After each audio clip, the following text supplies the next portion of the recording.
I want to talk about a possible recession we're heading into. As a business owner in the tire industry, this is what I'm seeing on a daily basis. If John Doe wants to buy 4 tires from me, well now some of these tires are 70% higher than what they were about a year ago. Well now John is only going to buy 2 tires from me instead of 4, or perhaps he's going to lower his standards and he's going to be purchasing used tires instead. This will cause my business to slow down and I will have to cancel non-essential business services and perhaps even some of my staff hours. This will then cause a domino effect on the businesses and the staff I decided to cut back, and they will also most likely cut on their spending or business expenses, making it a never-ending loop until it all reaches a rock bottom, where you will find all these sorts of deals with the properties and businesses selling at a discount, where only people with enough capital will be able to take advantage of these deals.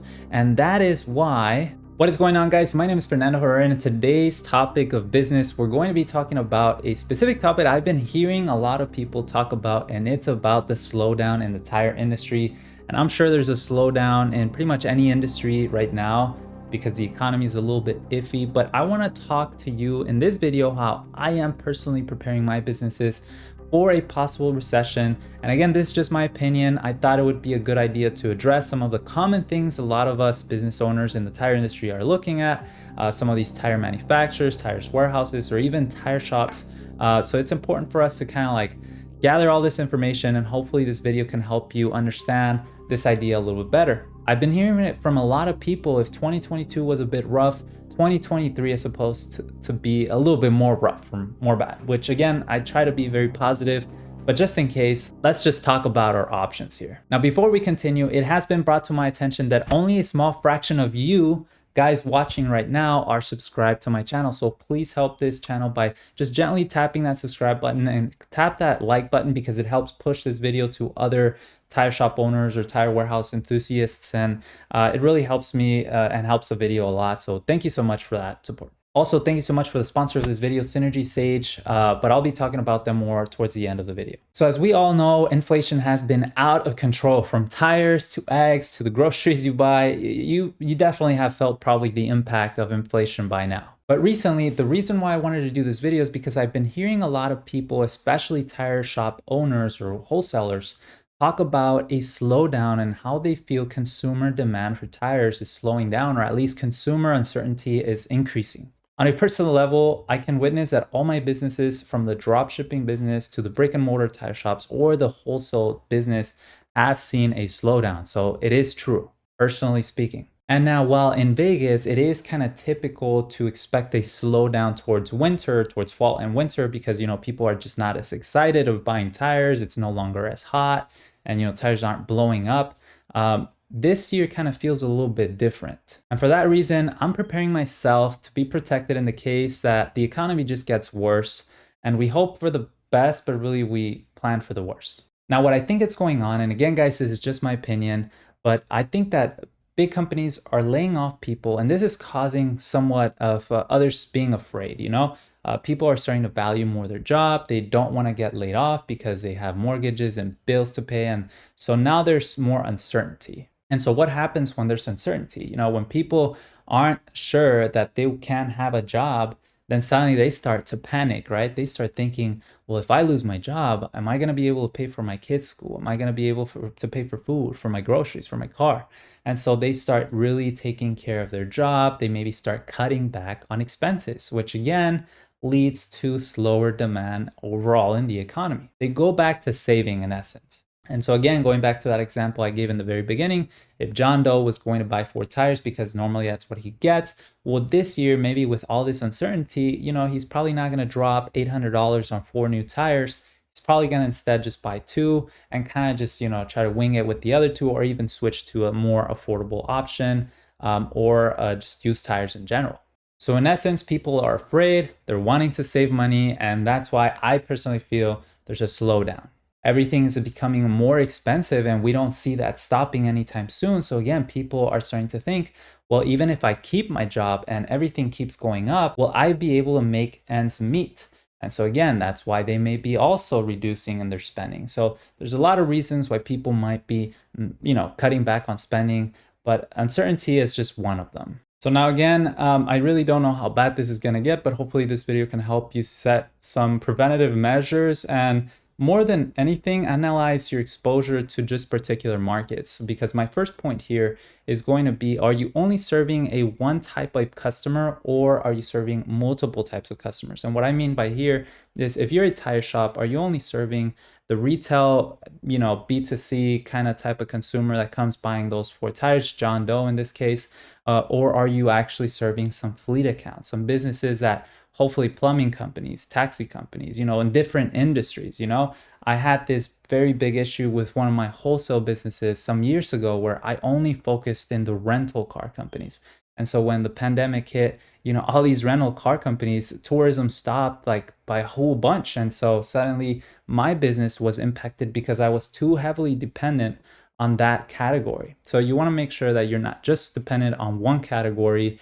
You want to make sure that you're getting multiple types of businesses doing business with you so that if one category is affected significantly, your other categories or your other customers can come in and rescue you. If you're online, for example, if you're selling tires online, well, again, if you're seeing a slowdown, well, what can you do to, just diversify your exposure? Are you selling wheels? Are you selling parts? Are you selling supplies? That's why in my site, thetiredealer.com, I started introducing about some months ago more wheels. I want to introduce more shop supplies, to help shops purchase. I don't want to just get that end consumer. I want to get the shop as well to possibly buy their weights, to buy their valve stems, to buy their, anything that could help me get more traffic and hopefully secure some more sales whenever my retail consumer doesn't purchase. Another way to look at this is different channels, right? So if you're only selling, for example, online, right? I'm going to focus online. If you're only selling on your online store, well, are you able to offer on eBay and Amazon or Walmart or other marketplaces? If you're a local store and you're only expecting people that are driving by your store, well, have I tried OfferUp and Facebook and all these other methods, which again, I do have a video on how to get 5 ways to get customers more into your store for free. If you haven't watched that, I would highly recommend that. But this is the question you should be asking in these times. How can I get more customers, more different channels? I need to increase my sales because again, if my sales drop, I want to increase them just enough where I could sustain my expenses, which again, talking about expenses, that's the second thing we're going to be talking about. How efficient is my business expense?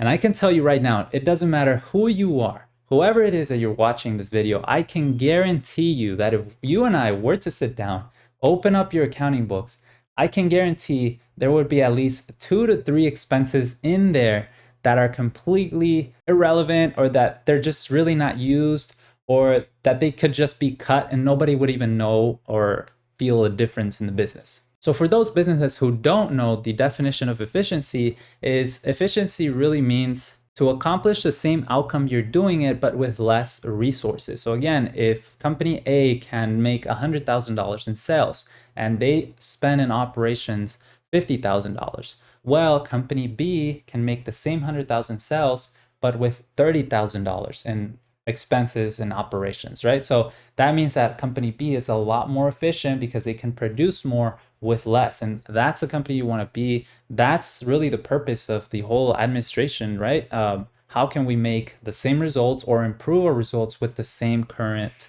expenses, right? So how can we optimize? And so this is always a question. There's always room for improvement. And this is a moment where you really need to evaluate your business and saying, hey, well, if we're paying Photoshop licenses for, 4 or 5 different people, how about we just get one and share it between employees? Maybe that's against the terms and conditions, but, try and find ways to cut on some of these expenses that won't hurt others. Of course, it's legal in a way, legally for sure. But those are the type of questions you need to be asking. There's a lot of things that you pay for. For example, here in our business, sometimes we have like 2 or 3 Amazon Prime memberships, and it's like, why are we having so many Amazon Prime memberships? We only have one store, or we have 3 stores, but we should only have one. We could change the shipping address. And so these are the things that, again, I can guarantee you, if you really go through a list of all your expenses, all the things that you're paying month to month, especially those monthly subscriptions, those are the ones that are the most dangerous, because you might think, $20 is not much. But when you start stacking up $20 by another 5, 10 companies that are doing that, times 12, suddenly it becomes thousands, perhaps even tens of thousands of dollars, which again, at the end of the day, could really help your business if you could just channel that through marketing, or if you could just channel that through an outside salesperson that could help you increase that other channel for sales. So again, never underestimate those small expenses. The next thing, or the third thing I would say you really want to be paying attention and planning your strategy here is cash flow. Cash flow kills businesses because again, if your cash flow is poorly executed and planned, you will fail. You will have a lot of stress. People will start shutting down businesses, opportunities for you because they will just be afraid. And so the questions you have to be asking here is, do I have enough money to pay my vendors right now? Am I relying too much on one customer? Again, talking from experience here, I had one customer about 3 or 4 years ago in my wholesale business that defaulted, and we lost over $20,000 to $30,000 just on that customer. And at that time, it was a lot of money. Like, it still is actually a lot of money, but it was like probably like, I would say 30% of my accounts receivables at that time. And I was really stressed. And so you want to make sure, are you wedging too much towards one client? Is this customer having too much control over your company? Because at the end of the day, you don't want that. You don't, what happens if they default, right? What happens if they have a slowdown and they can't pay you? Then you go out of business as well. So you have to be thinking about all these circumstances and options. I personally like to keep 2 months worth of cash flow, liquid cash, meaning I could collect that cash within probably 48 hours and I can pay vendors no matter what happens. For 2 months, whatever my payables are for 2 months, I always have that liquid cash in some way or form, whether it's through Shopify deposits or eBay balances or PayPal balances, but I could easily collect all that money within, again, 48 hours, maybe even 3 days. Also, something I do every month, towards the end of the month, I do a cash flow analysis in terms of paying my vendors. So I make a list of all my suppliers, all the accounts payables I have, everybody I owe, and I think to myself, if I were to go down out of business today and everybody sent me their final statement, would I have enough cash to pay everyone? And so this exercise helps me at least always have enough cash to cover all my vendors. So if things get tough, I could always just, which again, hopefully it never does, but if worst comes to worst, I can always just suspend, pause my business, pay all my suppliers, and we're good. I didn't burn my bridge. I didn't go bankrupt. I didn't have to get a crazy loan with very high interest. And so this exercise, I think it's very helpful. Hopefully you're doing that as well. How much do you owe your supplier right now? How much cash do you have right now?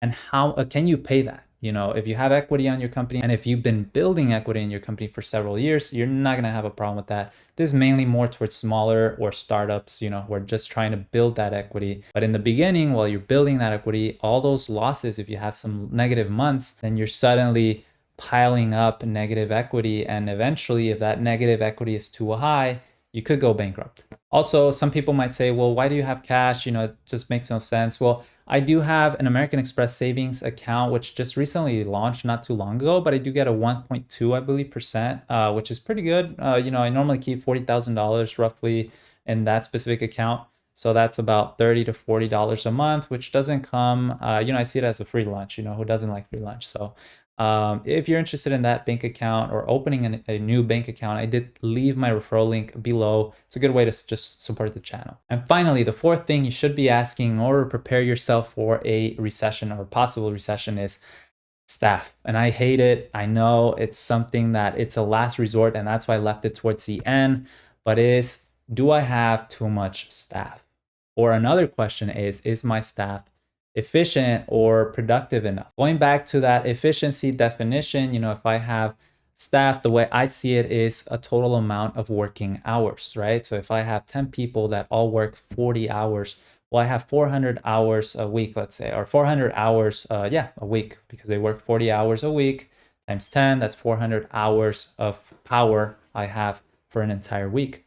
Well, how are we allocating those hours? Could we be making cold calls? Could we be visiting customers? Could we be posting on social media? So when people come and say, oh, well, I just don't have time, there's a lot of time, and either those hours are being allocated in the operation of attending customers that are walking in, or answering phone calls, or installing, or whatever. or they have to be allocated elsewhere. So this is a question that I personally ask, and I'm asking myself, do I have too many people on my team? Who needs to go perhaps because of performance? And I've been, kind of like delaying that. And who needs to stay? Or who just needs a little tweak? I would start with the tweak, maybe start with some new expectations that people know what you're expecting, give them some new responsibilities. But again, this is something that I would definitely consider and definitely would suggest you consider as well. Again, questions like these hopefully will really make you take more proactive decisions rather than just waiting.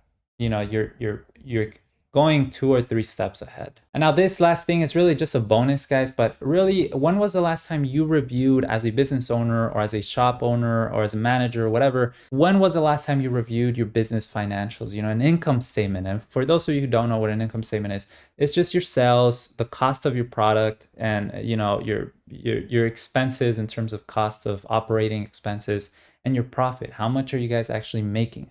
Are you guys even losing money? If you guys are losing money, then why are you even doing all of this in the first place? You could just take a 40-hour job and get paid and, have less stress. But maybe there's a purpose, right? But financial statements help you answer these questions and help you kind of see your business in a different perspective. So when was the last time you sat down, you looked into your financial statements, you considered every single line, and you said, can we improve in any one of these areas? Because again, I know a lot of business owners, and I'm one of them sometimes, not now anymore, but before I was one of those that we would just generate financial reports and we would just stack them up thinking we've done our job.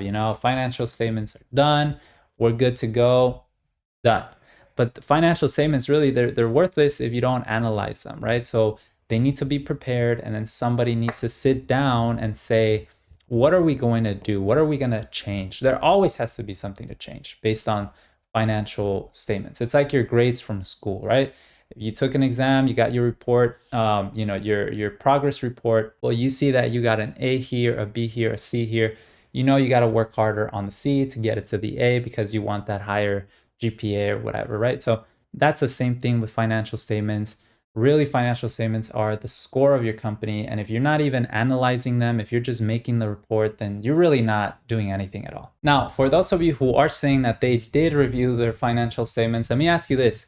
If you don't know how much your business sold, what is your most profitable product? Who is your best channel or your best customer? And what are your top 2 expenses? Without seeing the report right now, just right now by heart, if you don't know that, of your business, the business that you're working day in, day out, every day of the week, then you don't know your business very well. You should know all these things by heart. You should know that. You should know how much you're selling, who's your best customer. You should know what are your top expenses. You should know what is your best channel, because these things really help you understand if you're, not being diversified in some areas. Now, if you're a business owner that's wearing way too many hats and you're frustrated and you're stressed, well, luckily for us, there is a solution, and that's Synergy Sage. They offer virtual assistants or virtual employees, whether it's bookkeeping, phone call answering, call lead generation, data harvesting, whatever the case might be, even software development. We just added software development. So whether you want to build your own point of sale system or an integration with a specific vendor, well, Synergy Sage can help you with this solution. So thank you so much, Synergies, for sponsoring this video. A lot of you guys may not know this, but I'm actually a partner of Synergy Sage. So there's very likely, there's a very high chance that if you're in the tire industry, when you schedule that meeting call, that discovery call, most likely I will be in that call. So it's a great way to at least address and have a meeting to discuss whether your business needs a service like this and can benefit from a service like this. And compared to the market salaries, at this time, it is much more affordable. Highly talented people, fully bilingual in terms of Spanish and English, because that's important for me, because a lot of my clients speak Spanish. And, it's just important to have that support when they need it. Or even if you are a Spanish native speaker, I've had a lot of shops who, they just like speaking in Spanish. So we do have Spanish support, so you know you could feel just like home. So again, I'll leave the link below in the description below, you know, to schedule a discovery call with Synergy Sage if you're interested. Also, I hope this video was helpful. I really hope that, you know, you guys are preparing for the worst and planning, you know, or preparing for the worst but hoping for the best. And don't forget to smash that like button, subscribe. Thank you so much for watching. Let me know in the comment section below, guys. Have you guys experienced a slowdown, or is it just me? Am I just crazy here? But let me know in the comment section below. Thank you so much for watching. I hope you enjoyed. See you next time. Peace.